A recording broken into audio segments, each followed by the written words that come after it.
My calculations are correct. When this baby hits 88 miles per hour, you're gonna see some serious shit.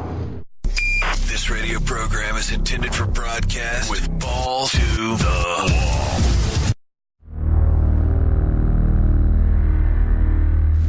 Ladies and gentlemen, welcome to the Freak Show!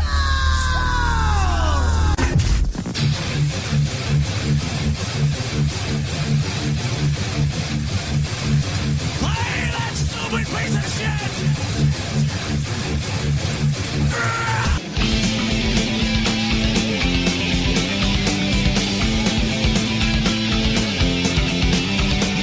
Live from Richmond, Virginia, this is the Wake Up Dead Metal Show with DJ SpeedKing.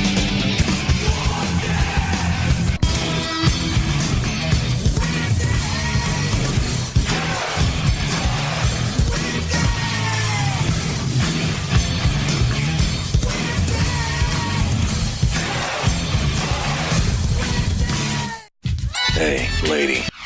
And now, a guy who needs no introduction because nobody really gives a shit anyway. Alright, everybody, you are tuned in to Metal Nation Radio and tuned into the only hard rock and metal show on the internet guaranteed to cure that Friday hangover or cause one in the process. That's right, my friends, this is the Wake Up Dead Morning Show with me, your host, the man, the enigma, the fuzzball behind the mic, DJ SpeedKing, as always, barking at you live from my house of chaos here in the beautiful capital city of the Old Dominion, Richmond, Virginia. What is up? Good day, good talk, double a dime, buenos dias, bonjour, and buongiorno. And for all my Aussie fans out there, g'day mates, what is up? I'm talking to you as a person, and I'm going to tell you right now, you are watching this video as what I am doing is demonstrating what I had done for the past 8 to 10 years with internet radio. Yes, you know me as Rob SpeedKing Stevenson, but for years I was an internet radio DJ for basically 3 main stations. The first one I was with was a station called HardRockRadioLive.com, which is no longer around. The other one was World Rock Radio. When I took a little break, came back, and that was together for about a month, and then it folded. But several of the DJs and I, we went on to another station, which is still around, which is still my favorite and still part of my radio family whenever I visit, and that is MetalNationRadio.com. Now, I'm giving these guys big kudos because of the fact I spent so long doing it. For years, I ran what is called the Wake Up Dead Show, the Wake Up Dead Morning Show, and eventually became the Wake Up Dead Metal Show. What was the difference? One was on Saturday mornings. The Metal Show was on Saturday afternoons. Well, for me, that was. My main audience was primarily Eastern United States, Eastern South America, all of Europe and beyond, and primarily because I was on early in the mornings. Europe and Australia and all that, they were basically getting ready to get into the evenings, and I was setting things up. The reason why I'm doing this video is I'm trying to show you, for those of you who are thought to get into internet radio, a couple things that you might need to make your show lively. I'm not going to go into a lot of detail, and I'm going to harp on a couple little things. These are the most important. How you produce your show is somewhat important, but and also your content. But the number one thing is be interesting. That's the main thing. That's all. Just be interesting. I couldn't tell you how many radio show hosts I would listen to, and they sound boring, especially if they're from the South and they talk like this. Or well, we just finished listening to Ozzy Osbourne. Coming up next is some Five Finger Death Punch, and then we got some Slayer coming up. Boring.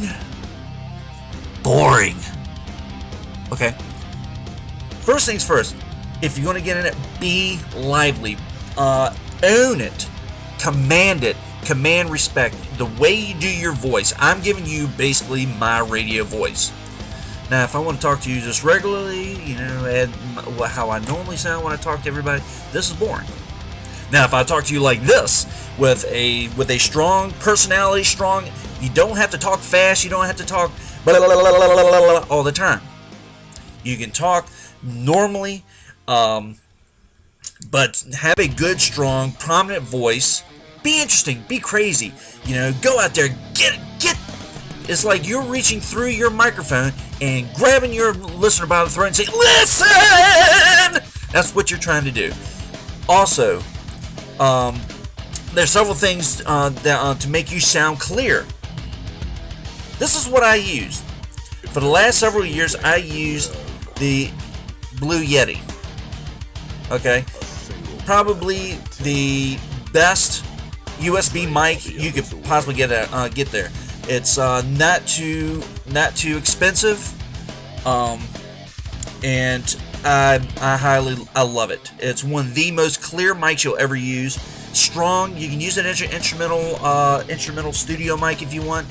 It has numerous different settings on there.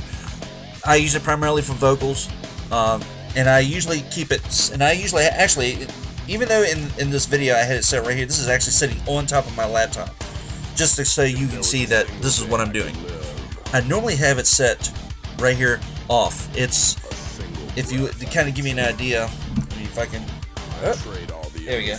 It's kind of like, this is about how far away it is from me. Now, as you can see, it's not hooked up to the computer, so you're hearing the computer microphone. But this is about generally how far away it is from me. No pop filters, no nothing. I'm not necessarily talking into it. I'm using the natural resonance of my desk and everything else. And so it kind of helps project things. Headphones, always good to have, so you can, because if you have it going through the speaker, it's going to pick up on the microphone, it's going to sound crappy, it's going to sound like it's echoey and everything else. If you wish to use sound effects, if you wish to use backing music and stuff like that, that's up to you. It's all on how you set up your particular setup. I use a laptop. I know DJs who have very elaborate studio setups, complete with soundboards and everything else. I use Spatial Audio's Sound Audio Manager, or SAM. I have music in an auxiliary deck that plays all my intros, outro. Well, I take that. Hold on, stop. Main decks plays all my intros and outros because it's got to show up. All my background music while I'm talking, I usually have music going on. You're probably going to hear music in this, and that is what I use for so I don't sound too silent. Because sometimes you might hear I have a fan that I have right back behind my laptop here, and to help keep it cool, and I keep it on low, so there might be a low hum resonating from the desk. Sucks, but that's why I use background music to covers that up. I used to have a microphone. I used to have an old MXL 990 that needed phantom power and everything. It had this real low-lying crackle to it, and I had to use background music to cover that up. So, you know, that's how I do it. Another thing I impress upon future DJs is music flow. You gotta have music flow. I like doing different sets of thrash, sets of progressive music, sets of a booze metal block. You know, it's all on how you want to present your show. Make sure that the music flows into each other. And also, for me personally, I kept everything upbeat. I kept things funny when I spoke. If I was going to speak, I make sure that I had something, you know, profound to say or something. I'm always thanking the people, you know, hey man, thank you for tuning in. Thank you for tuning in, by the way. So, but that's how I did my shows, and that's what made me interesting.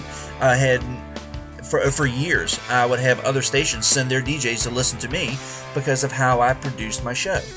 And how I acted as a DJ. And there were some really good DJs out there. I'm not going to name any right now because of the fact I'm having a brain fart. And so, but anyways, thank you so much for watching this video. Give it a big thumbs up if you like it. Share it. Subscribe. Yeah, make sure you subscribe down below. And let me know what you think. Until then, see ya!